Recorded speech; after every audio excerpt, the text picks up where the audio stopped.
સુરતની જાણીતી SVNIT એટલે કે Sardar Vallabhbhai national institute of technology college ક્યારેક વિદ્યાર્થીઓ સાથે રેગિંગના મામલે તો ક્યારેક વિવિધ કાર્યક્રમના આયોજનને લઈને વિવાદમાં આવતી રહી છે।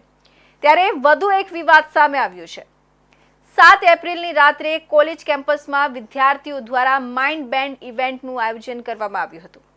આ કારના શોમાં લાલ, પીળી, લીલી લાઇટવાળી લાઇટ સાથેની કારથી અને બાઇકથી જોખમી સ્ટન્ટ કરવામાં આવ્યા હતા। આ ઘટનાના વિડીયો પણ વાયરલ થયા છે। SVNITમાં માઇન્ડ બેન્ડ ઇવેન્ટનું આયોજન કરવામાં આવ્યું હતું। કોલેજમાં કેમ્પસમાં જે પ્રકારની જાહેરાત કરવામાં આવી હતી તે પ્રમાણે માત્ર કાર શોનું જ આયોજન હતું। આ કાર્યક્રમને લઈને રાત્રિના ખૂબ મોટી સંખ્યામાં વિદ્યાર્થીઓ એકત્રિત થયા હતા। જોકે કાર્યક્રમ કંઈ અલગ જ પ્રકારનો કરવામાં આવ્યો હતો। કાર ડ્રિફ્ટિંગના સ્ટન્ટ કરવામાં આવ્યા હતા, જે જોતા જ એક નજરે જોખમી છે તે સ્પષ્ટ થઈ જાય છે। આ ઉપરાંત બાઇકના ટાયરના ફ્રિક્શનથી આગ લગાવાઈ હતી। આ પ્રકારના સ્ટન્ટ ઘણી વખત કોઈના મોતનું કારણ બની શકે છે। પુણેથી આવેલા યુવાનોએ કાર અને બાઇકથી ખતરનાક સ્ટન્ટ કર્યા હતા। આ ઇવેન્ટ દરમિયાન કોલેજના પ્રોફેસરો પણ હાજર હતા, જેના વિડીયો પણ સોશિયલ મીડિયામાં વાયરલ થયા છે।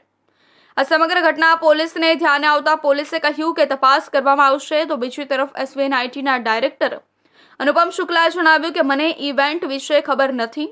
જોકે મેનેજમેન્ટ દ્વારા માત્ર માઇન્ડ બેન્ડ ઇવેન્ટની પરવાનગી અપાઈ હતી। હું ઇવેન્ટના ચેરપર્સન સાથે વાત કરીને આયોજન વિશે જણાવું છું।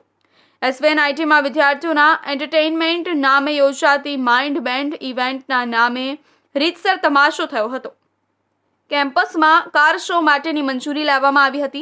કાર ડ્રિફ્ટિંગના કરતબો કરવામાં આવ્યા હતા। આ ઉપરાંત બાઇકના ટાયરના ફ્રિક્શનથી આગ લગાડાઈ હતી। પુણેથી આવેલા યુવાનોએ કાર અને બાઇકથી ખતરનાક સ્ટન્ટ કર્યા હતા। આ ઇવેન્ટ દરમિયાન કોલેજના પ્રોફેસરો પણ હાજર રહ્યા હતા, જેના વિડીયો સોશિયલ મીડિયામાં પણ વાયરલ થયા હતા। માઇન્ડ બેન્ડની વિદ્યાર્થી અને પ્રોફેસરોની કમિટી દ્વારા કોલેજના મેનેજમેન્ટ પાસેથી ફક્ત કાર શોની જ પરવાનગી મેળવાઈ હતી।